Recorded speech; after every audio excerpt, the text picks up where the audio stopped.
He did not hear the door open. That alone should have been impossible. The room was small, clean, and quiet, built for function, not comfort. Soft white panels covered the walls of the human quarters on Outpost L9. Every door had 3 locks. Every corridor had sensors. Every movement was logged. He had checked them all himself before resting. The man lay half awake on the narrow sleeping platform, one arm folded under his head, eyes open and unfocused. Years of military service had trained him to sleep lightly. He was listening to the faint hum of the station's power core when something felt wrong.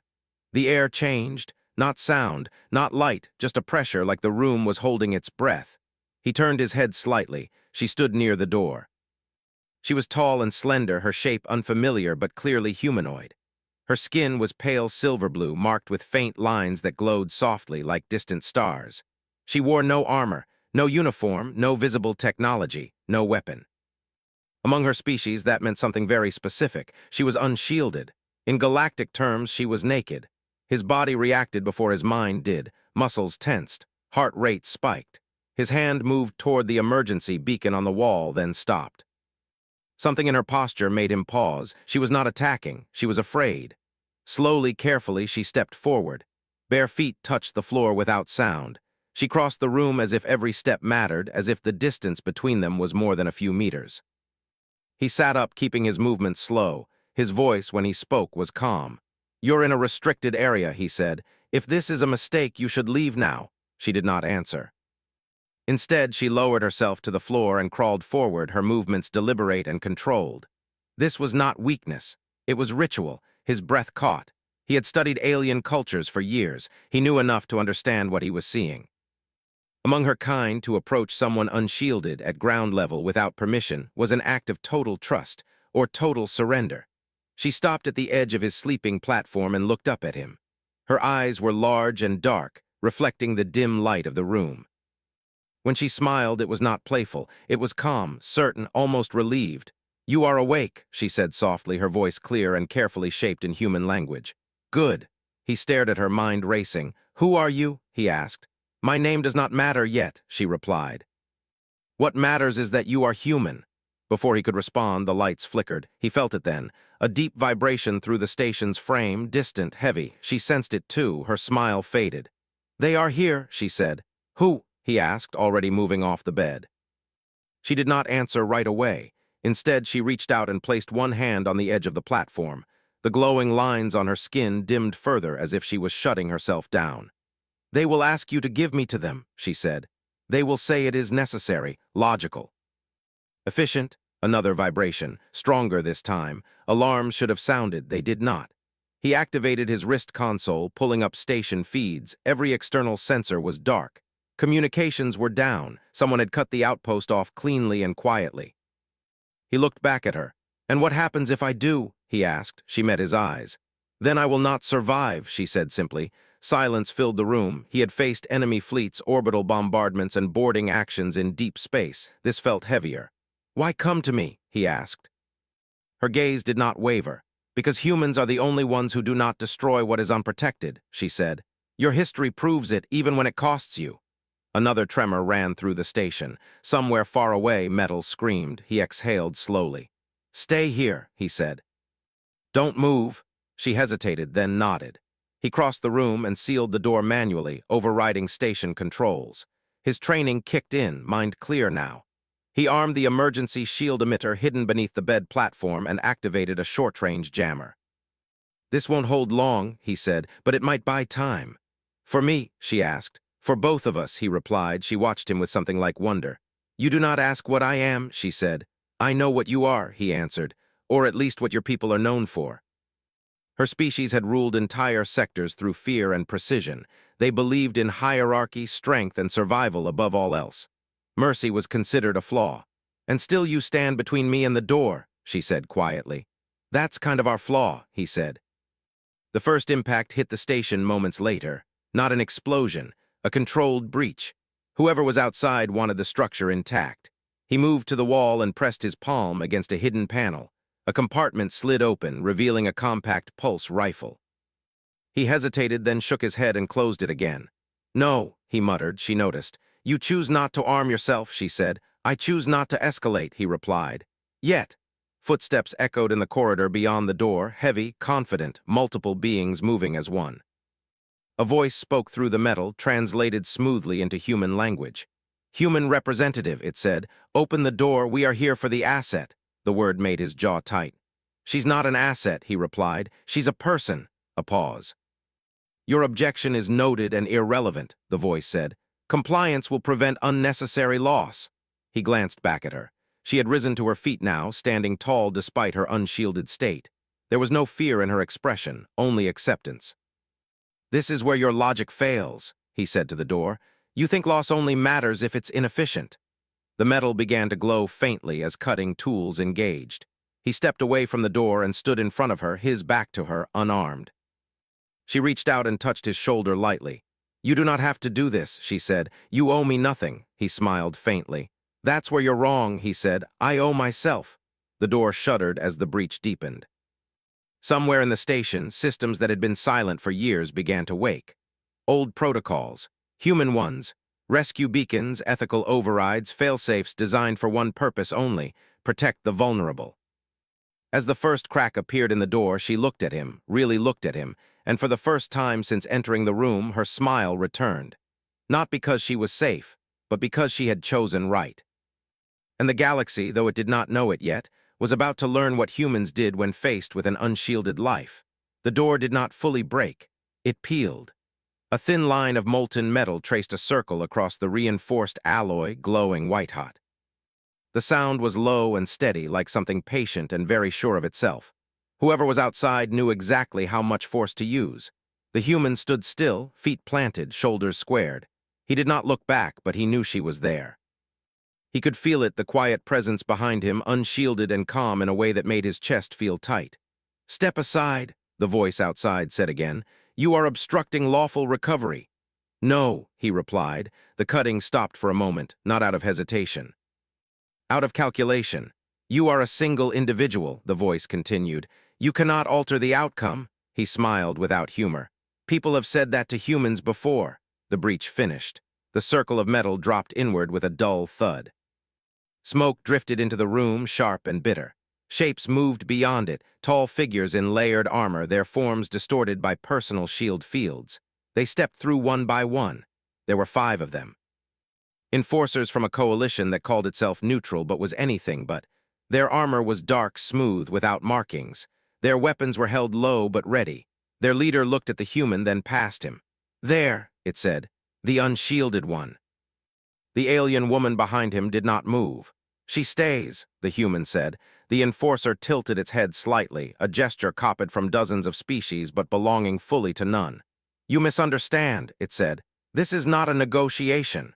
The human took one step forward. "It is now." For a heartbeat, nothing happened. Then the station shuddered, not from an impact but from power flowing through systems that had been dormant. Emergency lights flickered on. The hum of the station deepened as internal bulkheads sealed one by one. The enforcers reacted instantly, weapons lifting. "What have you done?" the leader demanded. "Bought time," the human replied. The woman behind him inhaled sharply. She felt it too. The station was waking up in a way she had never felt before, not defensive, protective. "This outpost was built by humans," he continued. "After the first contact war, before anyone trusted anyone." The enforcer's shields flared as a low-energy pulse washed through the room. Not an attack, a scan. "You are violating interstellar recovery law," the leader said. "Step aside." The human did not move. "Scan all you want," he said. "You'll find what we already knew." "What is that?" the leader asked. "That your laws don't mean much when people are being taken to die." The woman stepped forward then, moving to stand beside him. The enforcers reacted instantly, weapons snapping up, energy fields tightening. She raised her empty hands. "I will go," she said calmly, "if you allow him to live." "No," the human said at the same time. She looked at him, surprised.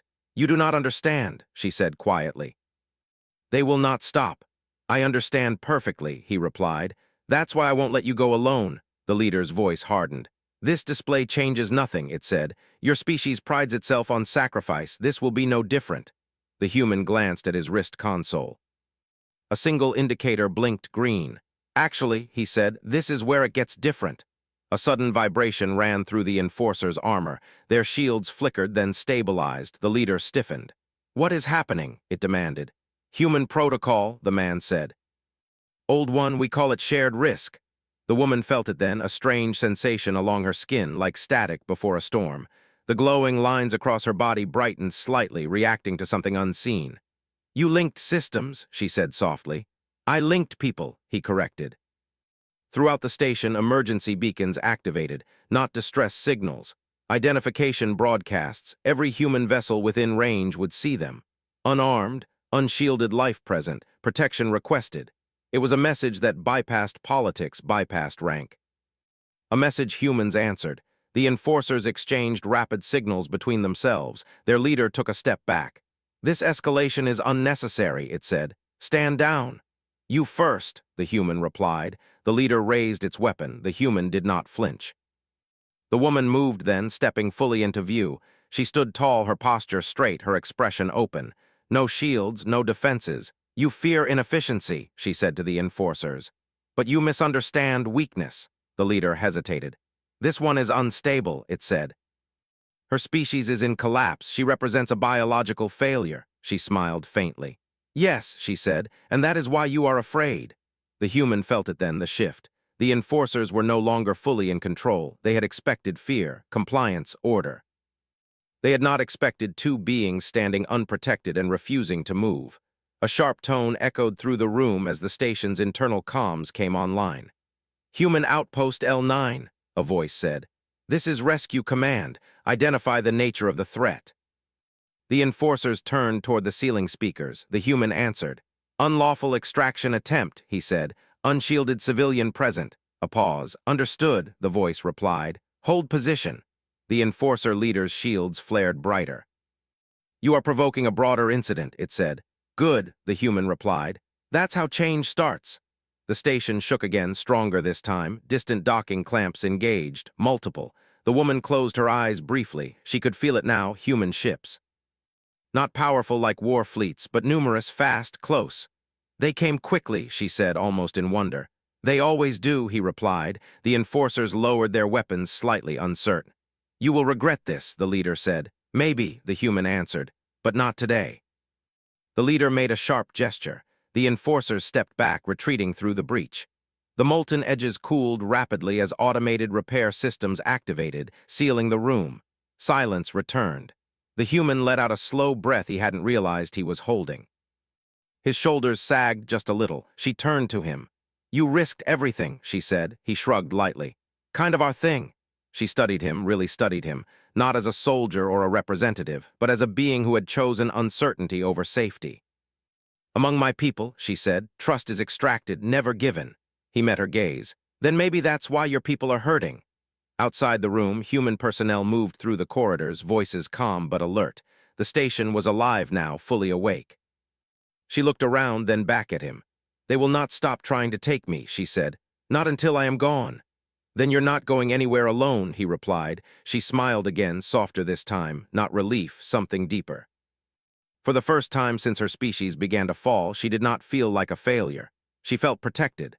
And somewhere beyond the station, word was spreading, quietly, steadily, that humans had once again done something illogical. They had chosen to stand exposed. And the galaxy was starting to pay attention. The station was no longer quiet. Human voices echoed through the corridors, calm but fast, trained to move in emergencies without panic. Boots struck the floor in steady rhythm. Doors sealed and opened again as teams spread out, securing every section. The outpost felt alive in a way it had not for years. The human stood near the center of his room, watching the last of the warning lights fade back to normal. His hands shook slightly now that the danger had pulled away. He clenched them, then relaxed, breathing slowly. She stood beside him, still unshielded, her glowing lines bright but steady.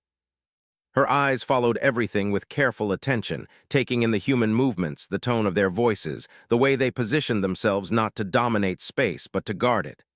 "This is not how other species respond," she said quietly. "No," he replied. "They would have isolated the threat," she said, "contained it, sacrificed what could not be secured." He glanced at her. "We tried that once," he said. "Didn't like who we became." A human officer stepped into the doorway, helmet tucked under one arm. Her eyes moved quickly from the man to the alien woman, then softened. "Sir," she said, "docking complete, 3 civilian escorts and 1 medical team standing by." The man nodded. "Thank you," he said, "and good work." The officer hesitated for a fraction of a second, then nodded back and stepped away without another word. The woman watched this exchange carefully. "They obey you," she said. "They trust the system," he replied. "Big difference." She considered that. "Among my people," she said, "systems exist to preserve hierarchy. Trust is irrelevant." "That sounds exhausting," he said. For the first time, she made a sound that might have been laughter, soft, brief, almost surprised by itself. Before either of them could speak again, the station's main display activated, projecting a 3-dimensional image into the air. Several figures appeared, humans and non-humans alike, connected through a secure channel. A council. The human's expression hardened slightly. "That was fast," he muttered. The central figure spoke, its voice smooth and formal. "This outpost has violated coalition procedure," it said. "Explain your actions." The human stepped forward, placing himself slightly in front of her without thinking. "I prevented an unlawful extraction," he said, "of a sentient being.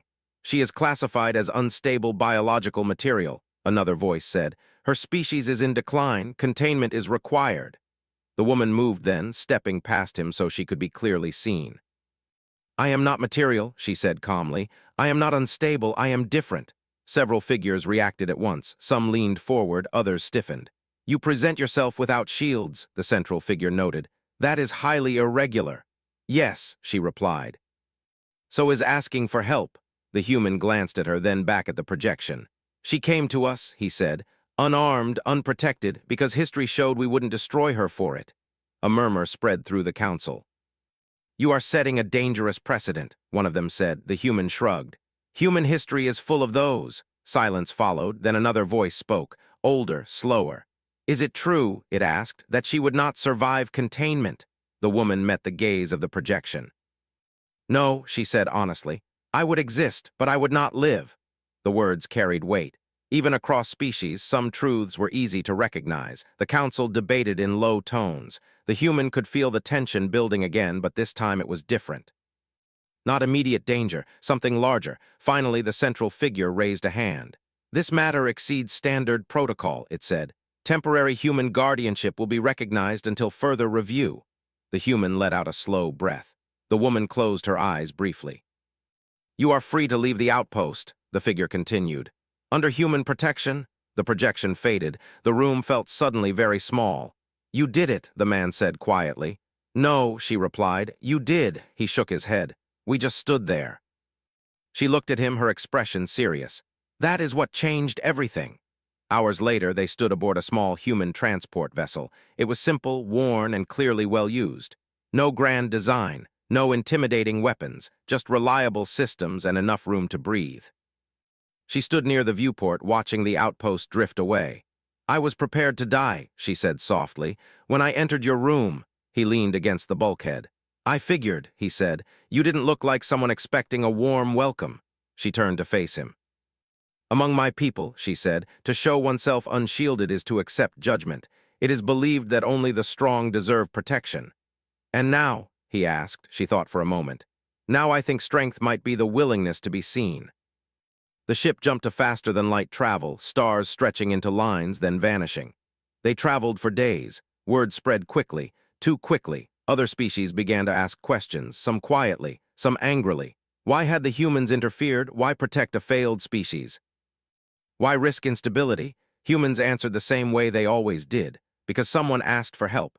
At a remote human settlement, she walked openly for the first time among beings who did not flinch at her unshielded state.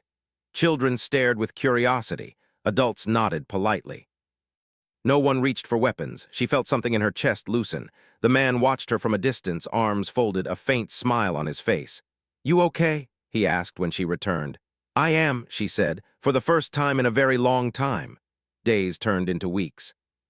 Scientists studied her condition not to control it, but to understand it. Humans asked questions instead of issuing commands. They listened when she spoke. Her biology was not failing, it was changing. Her species had evolved around dominance for so long that they had forgotten cooperation was also a form of strength. Her unshielded state was not weakness. It was adaptation. When this became known, shockwaves moved through the galaxy. Others of her kind began to remove their shields. Slowly, carefully, some were harmed, others were helped. Humans were there for all of them.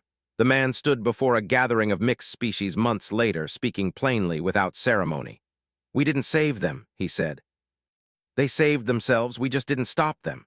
She stood beside him, fully visible, unshielded calm. When she smiled this time, it was not relief, it was hope. The galaxy did not change overnight. Fear never vanished completely, but something fundamental shifted. Power was no longer measured only by what could be taken, but by what could be protected. And long after the council debates ended and the reports were archived, the story spread in quiet places and crowded ones alike. About the moment an unshielded being crossed a room, trusted a human, and smiled. And how that simple act reminded the galaxy what courage really looked like.